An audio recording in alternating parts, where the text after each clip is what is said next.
31절에서 40절까지의 말씀 함께 보시겠습니다.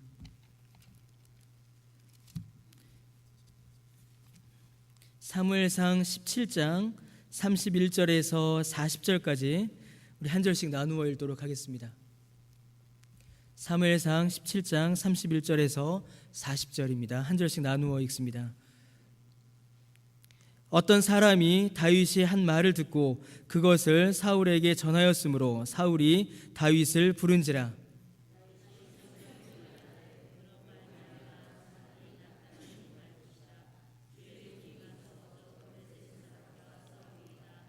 사울이 다윗에게 이르되 네가 가서 저 블레셋 사람과 싸울 수 없으리니 너는 소년이요 그는 어려서부터 용사임이니라.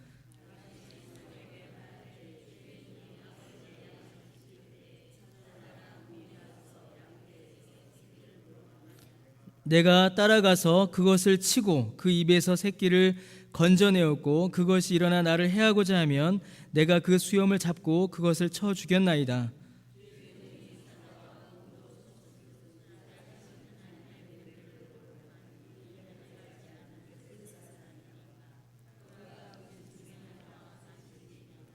또 다윗이 이르되 여호와께서 나를 사자의 발톱과 곰의 발톱에서 건져내셨은즉 나를 이 블레셋 사람의 손에서도 건져내시리이다.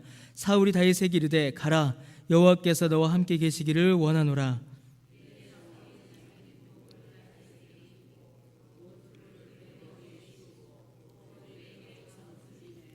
다윗이 칼을 군복 위에 차고는 익숙하지 못하므로 시험적으로 걸어보다가 사울에게 말하되 익숙하지 못하니 이것을 입고 가지 못하겠나이다 하고 곧 벗고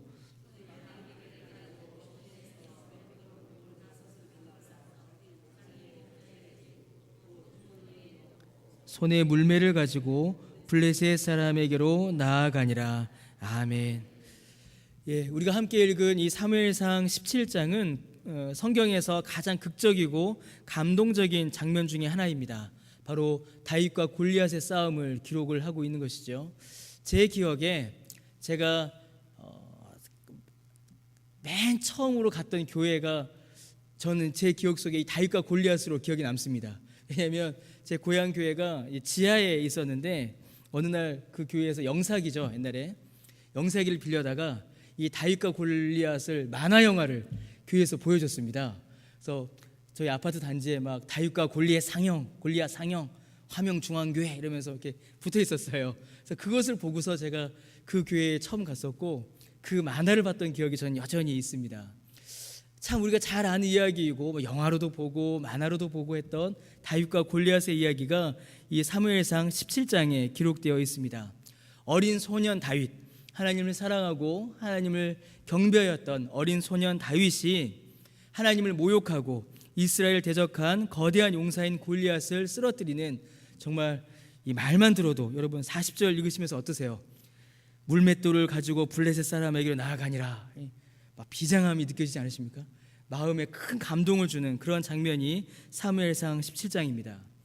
여러분, 이 사무엘상 17장에서 이 이스라엘은 블레셋과 두 가지의 전쟁을 동시에 치르고 있습니다. 하나는 서로 몸과 몸이 부딪히고 창과 칼이 넘나드는 육체의 전쟁을 지금 하고 있고, 다른 하나는 하나님을 향한 믿음을 무너뜨리려고 하는 영적 전쟁을 하고 있는 것입니다. 칼과 창의 육체의 전쟁과 하나님을 향한 믿음을 지키고 또 그 믿음을 무너뜨리려는 대적들과 맞서는 영적 전쟁, 이 두 전쟁을 지금 이스라엘은 동시에 하고 있습니다. 여러분, 이 두 전쟁이 늘 함께 우리에게 나타납니다. 육적인 전쟁과 영적 전쟁이 늘 우리에게 찾아오지요. 그런데 여러분, 이 공격 앞에 사울 왕과 이스라엘 군대 그 어느 누구도 맞서지를 못하고 있었습니다. 11절 말씀에 보시면은 오히려 놀라 크게 두려워하여 감히 앞으로도 나서지 못하였다라고 성경은 기록하고 있습니다. 그들이 이 사울 왕과 이스라엘 군대가 맞서지 못하였던 가장 주된 이유 중에 하나는 3m에 가까웠던 이 골리앗의 거대함이었습니다. 이 골리앗의 거대함에 눌려서, 이 골리앗의 거대한 육체에 눌려서 이스라엘 백성들은 아무도 앞으로 나아가지를 못하고 있었던 것입니다. 우리가 어제도 잠깐 말씀드렸듯이 사무엘상을 관통하는 아주 중요한 주제는 사람은 외모를 보지만 하나님은 중심을 보신다라는 사실입니다. 여러분, 오늘 이 장면에서도 그 교훈이 동시에 똑같이 나타나고 있습니다. 외모를 보고 사울을 선택했던 이스라엘 사람들은 지금 또다시 외모를 보고 골리앗에게 겁을 먹고 있는 것입니다. 골리앗의 거대함, 골리앗의 큰 목소리, 골리앗이 들고 있는 칼과 창과 방패를 보고 이스라엘 백성들은 겁을 먹고 있는 것입니다. 외모를 보고 그들이 눌려 있는 것이죠. 그 골리앗이 하나님을 모욕해도, 그 골리앗이 자신들의 믿음을 무너뜨려도 저항조차 하지 못하고 한번 되들어보지도 못하고 사울 왕과 이스라엘 백성들은 지금 무너져 가고 있는 것입니다. 눈에 보이는 것에 겁을 먹고 눈에 보이는 것에 주저하며 앞으로 한 발자국도 나아가지 못하는 모습을 보여주고 있습니다. 그런데 그때 어린 소년 다윗이 전장에 나타납니다. 다윗이 형들을 찾아온 거죠. 다윗은 지금 싸우러 온 것이 아닙니다. 방금도 말씀드렸던 것처럼 전장에서 수고하고 있는 형들에게 음식을 전해주고 아버지의 소식을 전하고 또 형들의 안부를 아버지에게 전하기 위해서 온 것이고, 또 형들 좀 이렇게 좀 잘 봐달라고 지휘관들에게 뇌물을 이렇게 전하려고 지금 온 것이 다윗이었습니다. 다윗은 싸우러 온 것이 아닙니다. 그런데 그 다윗이 골리앗 앞에 맞서고 있습니다. 여러분, 사람이 보기에는 그의 외모를 볼 때에는 다윗은 어린 아이에 불과했습니다. 사실이었죠. 형들은 오히려 무시했습니다. 다윗이 왜 우리는 맞서지 않고 있습니까? 라고 형들한테 이야기하니까 형이 뭐라고 합니까? 우리 읽지 않았지만 엘리압은 오히려 막 화를 내며 다윗을 막 구박합니다. 집에나 돌아가. 너 같은 것이 무슨 싸움을 한다고 하면서 막 뭐라고 하죠. 사울 왕은 어떻게 합니까? 골리앗에게 나가겠습니다 라고 할 때에 그래 한번 나아가 봐라. 이거 사실은 그냥 하나님께서 너와 함께 하신다, 이건 격려가 아닙니다. 그래 한번 해봐라 이거예요. 그리고 뭘 입히죠? 자신의 갑옷을 입힙니다. 골리앗은 어떻게 했습니까? 우리가 읽지 않았지만 다윗이 골리앗 앞에 나아가자 골리앗이 뭐라고 하냐면 네가 나를 개로 여기느냐 이렇게 이야기합니다. 감히 너 같은 것이 나한테 지금 싸우려고 나오느냐 이렇게 이야기하는 것이죠. 사울 왕도 다윗의 형들도 골리앗도 전부 다 외모만 보고 다윗을 판단하고 있는 것입니다. 외모만 보고 지금 전부 다 이야기하고 있습니다. 사울 왕과 이스라엘 백성들은 외모만 보고 골리앗의 외모만 보고 겁을 먹고 싸우지 못하고 있고, 또 다른 사람들은 다윗의 외모만 보고 다윗이 아무것도 하지 못할 것이다라고 판단하고 있는 것입니다. 그러나 다윗은 골리앗 앞으로 나아갔고 싸움을 싸웠으며 그리고 승리했습니다. 어떻게 승리했을까요? 다윗은 믿음으로 나아가 그 믿음의 싸움을 싸운 것입니다. 하나님을 모욕하는 저 대적에게, 하나님을 모욕하고 하나님을 믿는 믿음을 무너뜨리려는 저 원수를 믿음으로 나아가 그 믿음의 싸움을 싸워 승리했던 것입니다. 여러분, 다윗의 그 믿음의 능력, 다윗의 그 믿음의 결단이 어디에서 왔을까요? 크게 두 가지의 모습을 우리는 본문을 통하여서 찾아볼 수가 있습니다. 다윗이 그렇게 담대하게 맞설 수 있었던 그 믿음, 그 믿음의 능력, 그것은 두 가지에서 우리가 찾아볼 수가 있습니다. 첫째로 다윗은 일상의 신앙을 살았습니다. 일상의 신앙에서 그 믿음의 능력이 왔습니다. 여러분, 다윗은 자기 자신에게 주어진 일상을, 하나님께서 자기에게 허락하신 일상을 최선을 다하여 살아갔습니다. 다윗의 모든 힘과 능력은 오늘 본문을 보시면 34절, 35절, 36절, 37절에서 시작하는 것을 우리가 볼 수 있습니다. 여러분, 다윗은 자신에게 주어진 일상을 살아갔습니다. 그런데 그 일상이란 것이 무엇이었습니까? 다윗의 일상, 우리도 잘 알고 있는 그 다윗의 일상이 어떤 일상이었나요? 여러분, 다윗의 일상은 사실 보잘것없는 삶이었습니다. 우리가 어제 살펴본 바와 같이 그는 집에서 아들 대접을 받지를 못했습니다. 아주 귀엽고 소중하고 사랑스러운 막내 아들이 아니라 집에 귀한 손님이 찾아왔을 때 나가서 일해야 하는 그런 존재가 다윗이었습니다. 일도 그냥 일이 아니었죠. 양치는 일이었습니다. 종들이나 하는, 부잣집 도련님이 하는 일이 아니라 종들이나 하는 그 양치는 일을 그는 하고 있었습니다. 여러분, 다윗의 일상은 편안하고 안락한 일상이 아니었습니다. 집에 있는 시간보다 거친 광야에 있는 시간이 많았습니다. 깨끗하고 예쁜 옷을 입는 것이 아니라 양의 털과 광야의 먼지가 그의 옷이 되었습니다. 깨끗하고 부드러운 음식을 먹은 것이 아니라 거친 음식들, 차갑게 식은 음식들이 그의 양식이었습니다. 포근한 침대가 아니라 풀밭이, 바위가, 때로는 양떼의 틈이 그의 잠자리였습니다. 여러분, 이것이 다윗의 일상이었습니다. 그러나 다윗은 그의 일상을 성실히 살아갔습니다. 그리고 그 일상에서부터 이 싸움이, 골리앗을 이기는 모든 싸움이 시작하고 있습니다. 사랑하는 성도 여러분, 여러분은 여러분에게 주어진 일상을 어떻게 살아가고 계십니까? 우리는 고백합니다. 뭐라고 고백하냐면, 하나님께서 우리에게 모든 것을 주셨다. 하나님께서 내 삶을 주관하신다. 하나님께서 내 삶을 인도하신다 라고 그렇게 말하고 찬송하고 고백하면서도 지금 내 삶은 아닌가 보다 라고 생각할 때가 많이 있습니다. 우리의 일상의 보잘것없음, 우리의 일상의 고통, 우리의 일상의 어려움을 겪을 때마다 지금 내가 살아가고 있는 내 일상은, 지금 내 삶은 하나님의 뜻과 하나님의 은혜 밖에 있는가 보다 라고 생각할 때가 우리에게 많이 있다는 것입니다. 그러나 그렇지 않습니다. 그렇지 않습니다. 지금 우리가 살아가고 있는 그 일상, 포근하지 않고 안락하지 않고 깨끗하지 않고 영광스럽지 않고 빛나지 않는 그 일상도 하나님께서 우리에게 역사하시는 하나님의 역사입니다. 하나님의 섭리입니다. 바로 그 일상의 신앙을 살아가면서 다윗은 그 안에서 믿음의 능력을 키워간 것입니다. 사랑하는 성도 여러분, 우리의 일상이 하나님 안에 있는 일상이라는 사실을 꼭 기억하시기를 주의 이름으로 축원합니다. 이 일상의 신앙에서 다윗은 시작하였습니다. 두 번째로 다윗의 이 믿음의 능력은 경험의 신앙에서 시작합니다.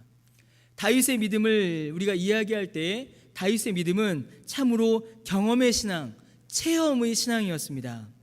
사랑하는 성도 여러분, 다윗의 믿음은, 오늘 본문에 나타나는 이 다윗의 결단과 다윗의 믿음은 그저 단순한 지식이 아니었습니다. 그의 믿음은 막 책을 연구해서 막 공부해서 깨달은 머리로만 아는 지식이 아니었습니다.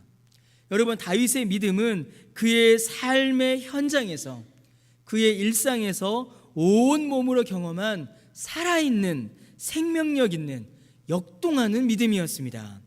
여러분, 34절과 37절 말씀에 크게 나타납니다. 그가 양을 지킬 때에 사자와 곰이 덮쳐왔습니다. 양 새끼를 잡아가고 때로는 다윗 자기 자신도 위험에 처할 수 있는, 생명이 어려울 수 있는 그런 위기가 그에게 덮쳐왔었습니다. 그런데 그때마다 다윗은 자기 자신을 도우시는 하나님의 능력을 경험한 것입니다. 그 경험이 실제로 자기의 온 몸으로 부딪혀 경험한 그 하나님의 능력이 흔들림 없는 다윗의 믿음으로 자리를 잡은 것입니다. 여러분, 다윗이 골리앗과 맞설 때에 돌맷돌 몇 개를 들고 갑니다. 여러분, 우리가 이 본문을 오해하셔서는 안 됩니다. 다윗이 지금 이 돌맷돌, 이 돌멩이 몇 개를 의지하고 가는 것이 아닙니다. 다윗이 지금 자기의 이 물맷돌 실력을 의지해서 가는 것이 아닙니다. 그걸 의지하지 않지요. 여러분, 어떻게 돌멩이 몇 개로, 물맷돌 실력으로 그 골리앗을 이길 수가 있겠습니까? 지금 다윗은 자기의 물맷돌 실력을 의지하는 것도 이 돌멩이를 의지하는 것도 아닙니다.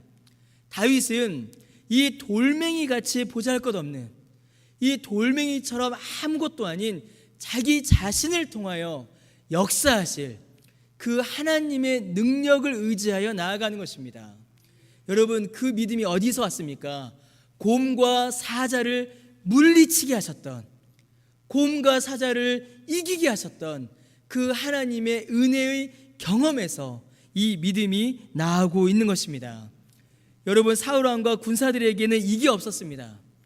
그들은 싸워본 적이 없었습니다. 그들은 맞서본 적이 없었습니다. 그들은 싸워본 적이 없으니 하나님의 능력을 의지해 본 적도 없고 하나님의 능력을 경험해 본 적도 없으니 지금 맞설 수가 없는 것입니다. 사랑하는 성도 여러분, 여러분의 믿음에는 경험이 있으십니까? 체험이 있으십니까? 실제로 우리의 삶 가운데 능력으로 역사하시는 하나님의 은혜를 실제로 경험해 보신 적이 있으십니까? 여러분, 혹시 하나님의 능력을, 하나님의 역사를 우리의 지식으로, 선입견으로, 판단으로 제한하고 계시진 않으십니까?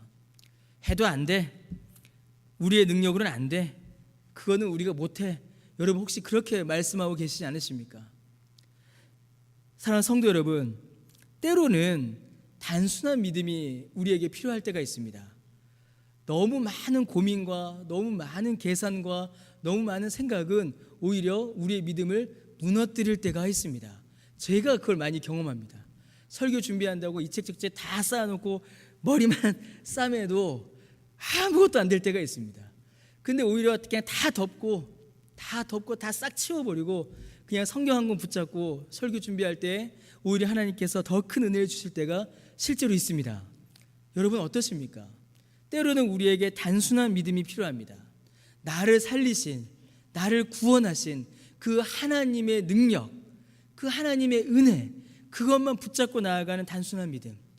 우리의 믿음의 선배들이, 우리의 믿음의 조상들이 보여주었던 순전한 믿음이 때로는 우리에게 필요하다라는 것입니다. 여러분, 그 믿음이 어디에서 오겠습니까? 경험에서 옵니다. 체험에서 옵니다. 기도에서 옵니다. 기도에서 오는 것입니다. 사랑하는 성도 여러분, 우리의 믿음을 무너뜨리는 공격이 늘 우리에게 닥쳐옵니다.